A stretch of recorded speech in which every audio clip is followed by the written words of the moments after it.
할렐루야. 사랑하는 대강의 가족 여러분, 오늘 하루도 하나님의 말씀과 동행하는 삶이 되길 소망합니다.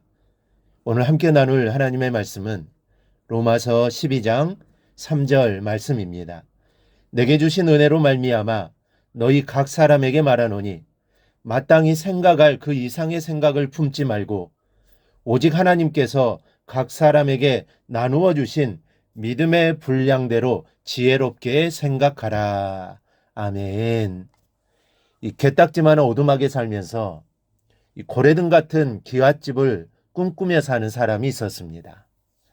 이 사람이 어느 날 제비가 가져다 준 박씨 하나를 담 아래 심었습니다.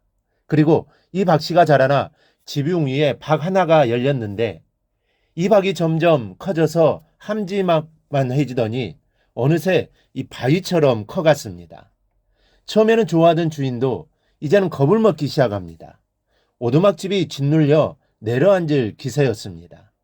안절부절할 못한 끝에 동네 서당의 훈장님을 찾아가 거대해진 박을 어떻게 해야 하는지를 물었습니다. 그러자 훈장은 강물에 띄어 바다로 흘러가게 하게나라고 일러줍니다. 큰 박이 열렸다는 것은 좋은 일입니다. 이 박이 튼튼하게 지은 부잣집의 지붕에 열렸다면 이 하등에 문제가 될 것이 없습니다. 오히려 희한하게 큰 박을 사람들은 경사스러운 일로 여겨서 길조라고 좋아했을지도 모릅니다. 그러나 이 박이 다 쓰러져가는 오두막집 지붕에 열렸다는 것이 문제입니다. 오두막집이 버텨내기에는 박이 너무 컸습니다. 그러니 박이 커갈수록 기쁨보다는 근심이 더해갑니다. 감당할 수가 없기 때문입니다. 그대로 내버려 두었다가는 집까지 잃어버릴 수도 있는 상황이 됩니다. 한마디로 말한다면 분수에 맞지 않는 것입니다. 분수에 맞지 않으면 복도 복이 되지 못합니다. 오히려 더 큰 근심 덩어리를 안겨주는 셈이죠. 오늘 보면 3절에서 로마 교회 성도들에게 말합니다. 내게 주신 은혜로 말미암아 너희 각 사람에게 말하노니 마땅히 생각할 그 이상의 생각을 품지 말고 오직 하나님께서 각 사람에게 나누어 주신 믿음의 분량대로 지혜롭게 생각하라. 여기서 자신에게 마땅히 생각할 그 이상의 생각을 품지 말라라는 이 말씀이 무슨 뜻일까요? 믿음의 분량대로 생각하라라는 말씀은 무슨 의미입니까? 신앙생활도 분수를 지켜야 한다는 것입니다. 분수에 맞지 않는 박이 올라앉으면 집이 온전할 수 없는 것처럼 교회 안에서도 믿음의 분수가 지켜지지 않으면 교회가 무너질 수도 있습니다. 또 내 믿음의 분수를 지키지 못하면 내 신앙이 무너질 수도 있는 것입니다. 열심을 내는 것은 좋습니다. 그러나 무조건 열심을 내는 것은 오히려 더 많은 부작용을 불러올 수가 있습니다. 이것은 열심이 아니라 바로 욕심입니다. 열심은 유익을 끼칩니다. 그러나 욕심은 열심 같으면서도 결국은 모두에게 해가 되고 마는 것입니다. 그렇다면 어떻게 해야 믿음의 분수를 지켜 하나님께 영광을 돌릴 수 있습니까? 첫째는 내게 주신 은사를 바로 찾아야 합니다. 이 남의 것을 내 것이라고 생각하면 거기에서부터 오해가 시작되는 것이죠. 남의 옷을 내가 입었다고 생각해 보십시오. 먼저 내가 불편합니다. 내 몸과 사이즈가 맞지 않기 때문이죠. 불편할 정도에서 끝나면 괜찮지만 옷이 맞지 않으면 일을 할 수가 없습니다.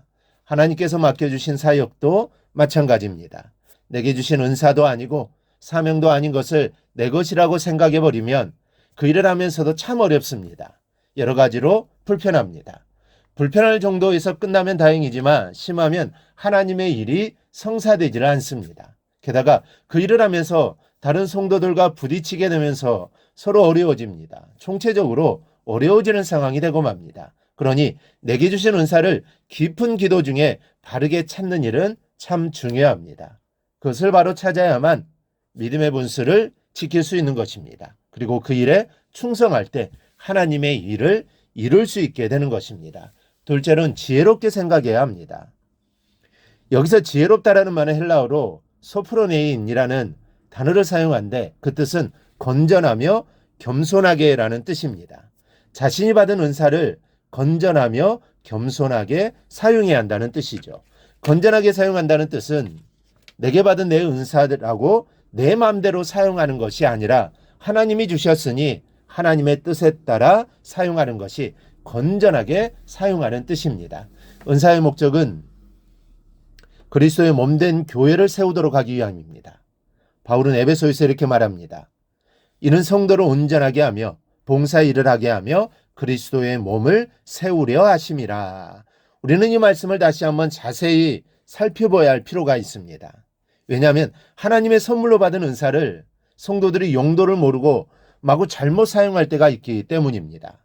바울에게 칭찬을 받았던 고린도 교회는 부족함 없던 은사를 엉뚱한 데 써서 곤란을 겪었습니다. 고린도 성도들은 다양한 하나님의 은사를 체험했습니다. 방언하고 예언하는 것은 일반적인 은사가 될 만큼 넘쳤습니다.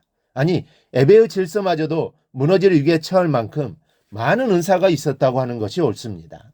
그런데 왜 하나님께서 주신 은사로 인해 그리스도의 몸에 위기가 찾아오게 된 것일까요? 그 이유는 간단합니다. 받은 은사를 그 목적대로 사용하지 않았기 때문입니다. 즉 그들은 그리스도의 몸을 온전히 하려는 목적으로 사용해야 할 은사를 자신을 위한 자랑의 방편으로 사용했던 것입니다. 그들이 받은 은사를 자랑하고 또 은사받은 자신을 자랑했습니다.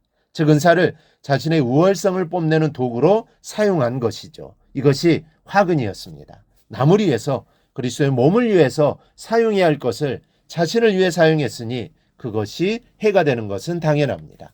그러니 은사를 자기의 유익을 위해 사용해서는 절대로 안 됩니다. 오직 교회를 위해 사용해야 하는 것입니다. 그러니 언제나 겸손하게 사역해야 합니다. 내가 받은 은사라고 교만한 마음으로 내세우고 나를 나타내는 자세로 하면 반드시 부작용이 따르기 마련입니다.